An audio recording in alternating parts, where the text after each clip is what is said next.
Super டேஸ்டான எண்ணெய் கத்திரிக்காய் குழம்பு எப்படி செய்யலாங்கிறத இந்த வீடியோவில் நாம் பார்க்க போகிறோம். Hi friends, welcome to 90s Jana channel. என்னோடய சேனலை ஃபஸ்ட் டைம் பார்க்குறவங்க சப்ஸ்கிரைப் பண்ணிவிட்டு பக்கத்தில் இருக்கிற பெல் பட்டன் அழுத்திக்கோங்க. ஃபஸ்ட்டு நாம் தேவையான அளவு புளி ஊற வச்சுக்கலாம்.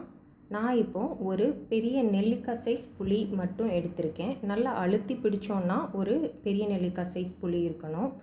எலுமிச்சம்பழம் சைஸ் இல்லை, நெல்லிக்காய் சைஸ் மட்டும்தான். ஏன்னா நாம் இந்த குழம்புல தக்காளி பழம் 2 சேர்ப்போம். அதனால் புளி இந்த அளவு போதுமானதாக இருக்கும். நிறையா புளி சேர்த்தோன்னா புளிப்பு ரொம்ப அதிகமாயிரும். இந்த அளவு புளி கரெக்டாக இருக்கும். இப்போ நாம் இதை ஊற வச்சுக்கலாம். இப்போ புளி ஊறட்டும், நாம் மற்ற பொருட்கள்லாம் ரெடி பண்ணிக்கலாம். ஸ்டவ் ஆன் பண்ணி அடுப்பில் ஒரு பேன் வச்சுக்கலாம். அதில் 1 ஸ்பூன் அளவு எண்ணெய் ஊற்றிக்கலாம். எண்ணெய் சூடானதும் ஒரு 2 பெரிய வெங்காயம், மீடியம் சைஸ் வெங்காயம் கட் பண்ணி வச்சுருக்கேன், அதை சேர்த்துக்கலாம். இதை கொஞ்சம் நல்லா பெருசாகவே கட் பண்ணாலும் ஓகே தான். ஏன்னா நாம் இதை வதக்கிட்டு அரைக்க தான் போகிறோம். 2 மீடியம் சைஸ் வெங்காயம் சேர்த்தாச்சு. இப்போது 7 பல் பூண்டு சேர்த்துக்கலாம். நான் மீடியம் சைஸ் பூண்டாக 7 பல் தோல் நீக்கிட்டு சேர்த்துருக்கேன். இது கூடவே ஒரு சின்ன துண்டு இஞ்சி தோல் நீக்கிட்டு சேர்த்துக்கலாம். இப்போ இதை எல்லாத்தையும் கொஞ்சம் நேரம் வதக்கிக்கலாம். ஒரு நிமிஷம் வரைக்கும் மட்டும் வதக்குனதுக்கப்புறமா இதில் 2 மீடியம் சைஸ் தக்காளி கட் பண்ணி வச்சுருக்கேன், அதை சேர்த்துக்கலாம்.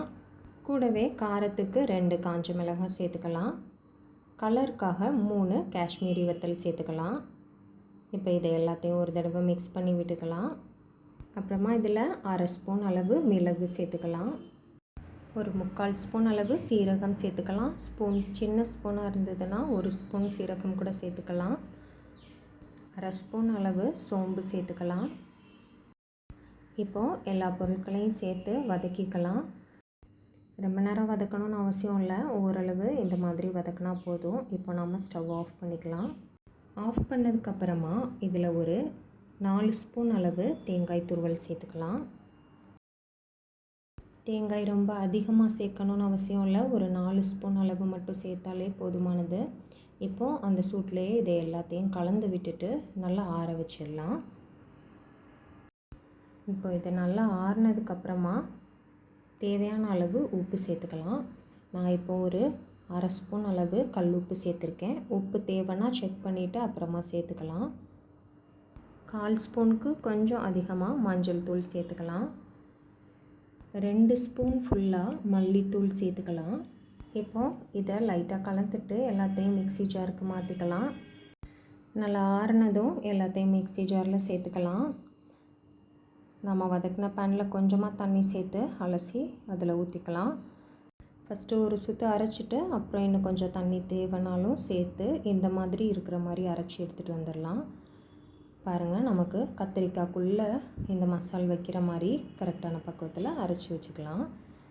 இப்போ நான் ஒரு 5 வெள்ளை கத்திரிக்காய் எடுத்திருக்கேன். இதை ஒன்றா எடுத்து அதோட காம்பு பகுதியை கட் பண்ணிவிட்டு அதோட அடிப்பகுதியை எடுத்து இந்த மாதிரி பாதி அளவுக்கு மட்டும் கட் பண்ணிக்கலாம். இந்த சைடு கட் பண்ணி உள்ளே செக் பண்ணிக்கணும். கத்திரிக்காயில் புழு இருக்க வாய்ப்பு இருக்குது. உள்ளே எதுவும் இருக்கான்னு பார்த்ததுக்கப்புறமா இந்த சைடும் கட் பண்ணிக்கலாம். இந்த மாதிரி ப்ளஸ் சிம்பிளில் கட் பண்ணதுக்கப்புறமா இதில் நாம் ரெடி பண்ணி வச்சுருக்கிற மசாலா நல்லா உள்ளே அப்ளை பண்ணிடலாம். 2 பக்கமும் இந்த மாதிரி ஓப்பன் பண்ணி அரைச்சி வச்சுருக்கிற மசாலா இந்த மாதிரி உள்ளே நல்லா வச்சுக்கலாம். ரொம்ப கீழே வர கட் பண்ணோன்னா நமக்கு கத்திரிக்காய் நம்ம இந்த மாதிரி எடுக்கும்போதே பிஞ்சு போயிடறதுக்கு வாய்ப்பு இருக்குது. அதனால் ஒரு பாதியிலேருந்து 3/4 அளவுக்கு மட்டும் கட் பண்ணிக்கணும். இப்போ இதே மாதிரி எல்லா கத்திரிக்காயையும் காம்பு பகுதியை கட் பண்ணிவிட்டு அடிப்பகுதி வழியாக ஒரு ப்ளஸ் சிம்பிள் அளவு கட் பண்ணி அதில் மசாலா அப்ளை பண்ணி எடுத்து வச்சுக்கலாம்.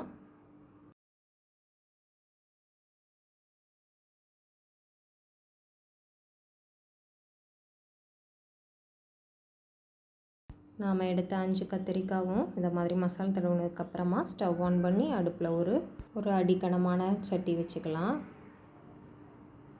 அதில் ஒரு 4 ஸ்பூன் அளவுக்கு எண்ணெய் சேர்த்துக்கலாம்.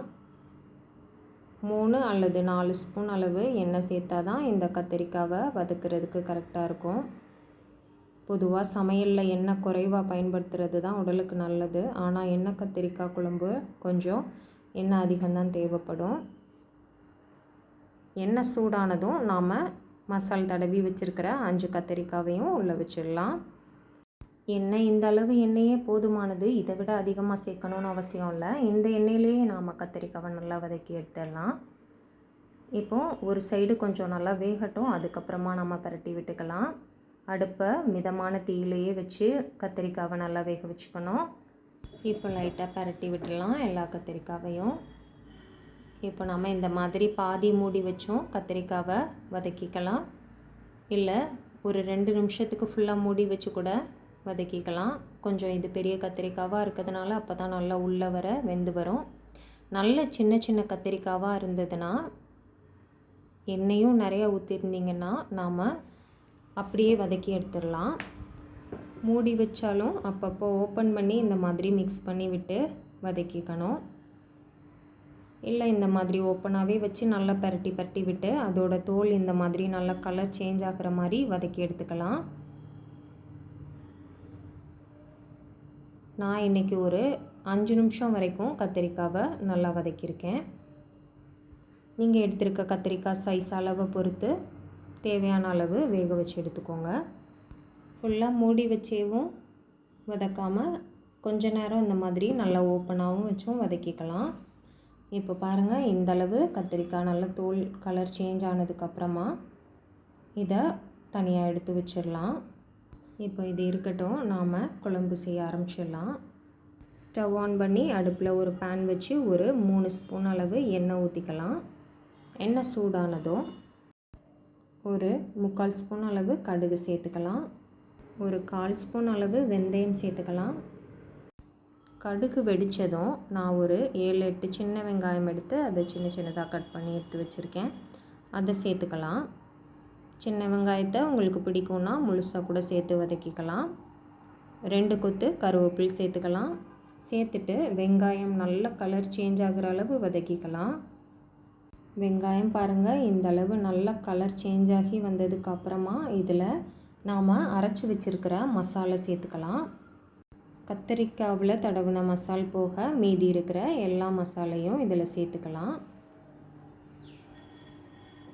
எல்லாத்தையும் சேர்த்துட்டு வெங்காயம் இந்த மசால் எல்லாத்தையும் நல்லா கலந்து விட்டுடலாம். ஒரு 30 செகண்ட்ஸ் மட்டும் இதை எல்லாத்தையும் இந்த மாதிரி கொஞ்சம் வதக்கிக்கலாம். அப்புறமா நாம் ஊற வச்சுருந்த புளியை பிசைஞ்சு அதோட தண்ணியை சேர்த்துக்கலாம்.